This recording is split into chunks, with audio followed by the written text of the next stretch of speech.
Good morning students, मैं हूं निवेदिता मिश्रा और आपका स्वागत है हमारे लर्निंग चैनल साइंस मैनिया में।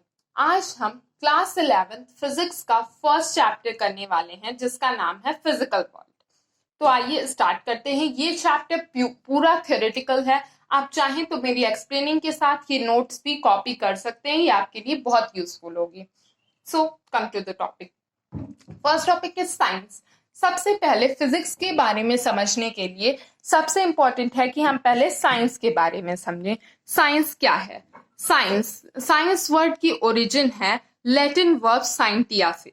ठीक है, साइंटिया वर्ड जिसकी मीनिंग होती है नॉलेज। साइंस का एक तरीके से मीनिंग ही है नॉलेज। ठीक है, अब डेफिनेशन देखते हैं साइंस की। साइंस की बहुत सारी डेफिनेशन है।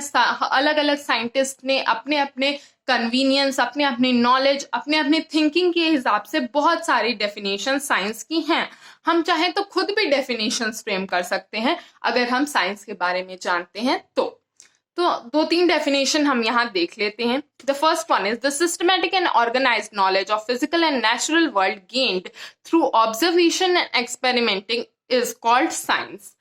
सिस्टमैटिक और ऑर्गेनाइज्ड नॉलेज, ऐसा सिस्टमैटिक और ऑर्गेनाइज्ड नॉलेज नेचुरल वर्ल्ड और फिजिकल वर्ल्ड के बारे में जो कि ऑब्जर्वेशंस और एक्सपेरिमेंटिंग से पाया गया हो, उसे हम साइंस कहते हैं। The second one is science is a systematic attempt to understand natural phenomena in as much detail and depth as possible. ठीक है, साइंस वो सिस्टमैटिक अटेम्प्ट है जिसके थ्रू हम नेचुरल फिनोमिना को समझ सकते हैं इतनी डिटेल और इतनी डेप्थ में जितना पॉसिबल हो, और उसके बाद and use the knowledge so gain to predict, modify and control phenomena. और उसके बाद जो भी नॉलेज हमें इस फिनोमिनास को के सिस्टमैटिक अटेम्प्ट से मिली हैं, उस नॉलेज का यूज करके हम नेचुरल फिनोमिनास के बारे में प्रेडिक्ट करें, मॉडिफाई करें और उन्हें कंट्रोल करने की कोशिश करें।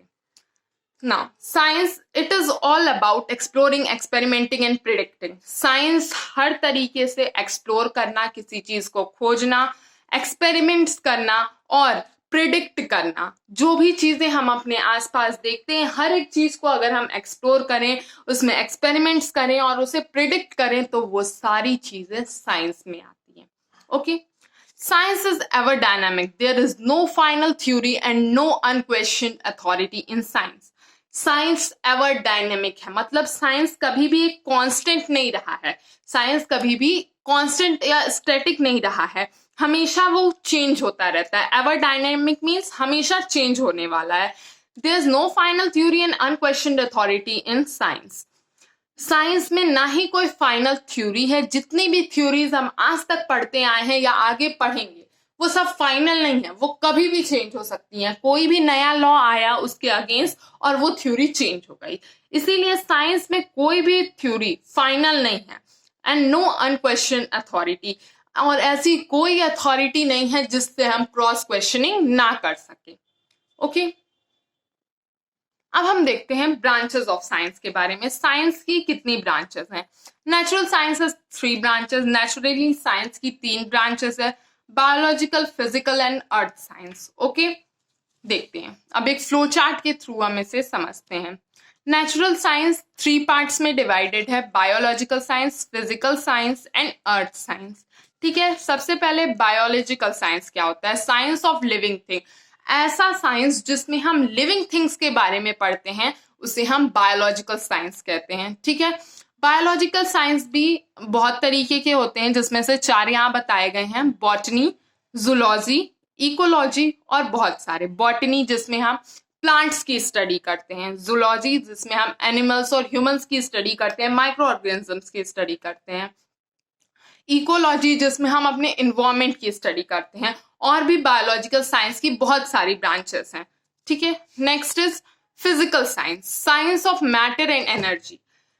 फिजिकल साइंस वो साइंस है जिसमें हम मैटर और एनर्जी से रिलेटेड चीजों के बारे में पढ़ते हैं। मैटर कोई भी चीज जिसके पास मास हो और कुछ स्पेस ऑक्यूपाई करे, उसे हम मैटर कहते हैं। और एनर्जी हम लोग जानते हैं, किसी भी काम को करने के लिए हमें एनर्जी की नीड होती है, और एनर्जी बहुत तरीके की होती है। ठीक है, तो जिस साइंस में हम मैटर और एनर्जी के बारे में पढ़ते हैं उसे हम फिजिकल साइंस कहते हैं। फिजिकल साइंस की भी 2 ब्रांचेस हैं, फिजिक्स एंड केमिस्ट्री। नाम तो सुना ही हमने, फिजिक्स फोर्स एंड एनर्जी के बारे में बताता है। फिजिक्स वो ब्रांच है फिजिकल साइंस की जो हमें फोर्स, बल और एनर्जी मींस ताकत या फिर हम लोग कह सकते हैं पोटेंशियल, ठीक है। केमिस्ट्री, केमिस्ट्री क्या है? Matter and it's changes. Chemistry हमें मैटर, किसी भी ऐसी चीज जो कि कुछ स्पेस ऑक्यूपाई करती हो, जिसके पास कुछ मास हो, ऐसी सारी चीजों के बारे में हमें केमिस्ट्री बताती है और उसके चेंजेस के भी बारे में। Now the third one is earth science.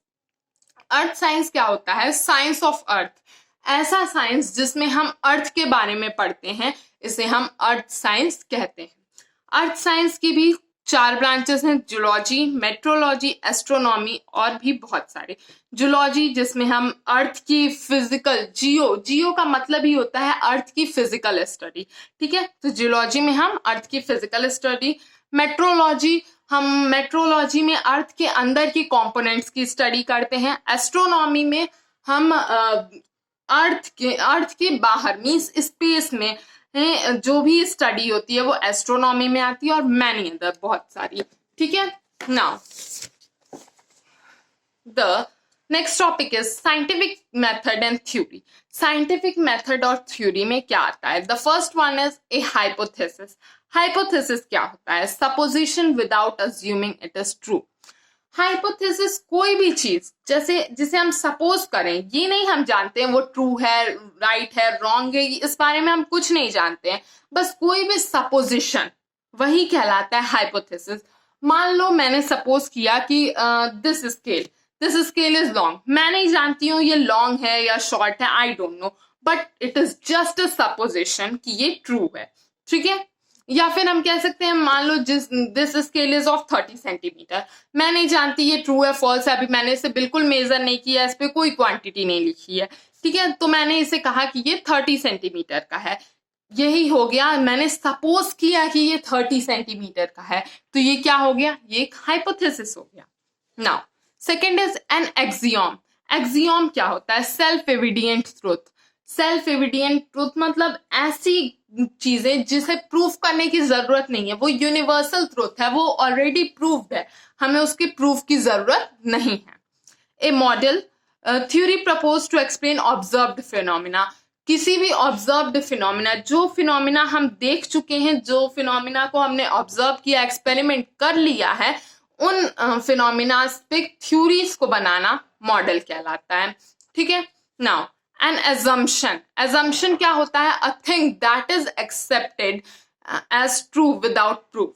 assumption कोई भी ऐसी चीज जिसे हम एक्सपेक्ट कर लेते हैं, जिसे हम एक्सेप्ट कर लेते हैं कि हाँ ये ट्रू है बिना किसी प्रूफ के, ठीक है। अब मेथड क्या होता है, ठीक है, किस तरीके से हम किसी थ्योरी को या किसी भी चीज पे रिसर्च स्टार्ट करते हैं साइंस में। तो पहला स्टेप जो होता है वो क्या है? Ask question. सबसे पहले हम अपने मन में कोई क्वेश्चन आस्क करेंगे कि आखिर ये चीज होती कैसे है या ये होती क्यों है। Then do background research. उसके बाद हम उसके बैकग्राउंड की रिसर्च करेंगे, ये चीज आई कहाँ से, क्या है, हर एक चीज। Then construct an hypothesis. तब हम कोई सपोजिशन करेंगे कि मे बी ये चीज इस तरह की हो। Test with an experiment. उसके बाद एक्सपेरिमेंट करेंगे कि क्या हाँ जो हमने हाइपोथेसिस क्रिएट किया है वो सही है या गलत। इस चीज को ऑब्जर्व करने के लिए हम एक्सपेरिमेंट करेंगे। Analyse result, draw conclusion. फिर उसके बाद जो भी रिजल्ट आएगा एक्सपेरिमेंट के बाद उसे हम एनालाइज करेंगे, चेक करेंगे और उसके बाद उसका कंक्लूजन ड्रॉ करेंगे। इतने के बाद हमारे पास 2 बातें सामने आती हैं, या तो हमारा हाइपोथेसिस ट्रू था, मतलब जो भी सपोजिशन हमने किया था वो सही था, या फिर माई हाइपोथेसिस इज फॉल्स, मैंने जो भी सपोजिशन किया था वो रॉन्ग है। और उसके बाद जो भी हो हम रिपोर्ट करेंगे रिजल्ट को। अगर हाइपोथेसिस ट्रू हुआ तो रिजल्ट में ये एक थ्योरी बन जाएगी, अगर हाइपोथेसिस फॉल्स हुआ तो उसके बाद हम क्या करेंगे, फिर से ट्राई करेंगे, नया हाइपोथेसिस क्रिएट करेंगे, फिर से एक्सपेरिमेंट्स करेंगे। Okay class, then this Till then, I'll teach you today, and after that, in the second part. Thank you. Have a nice day.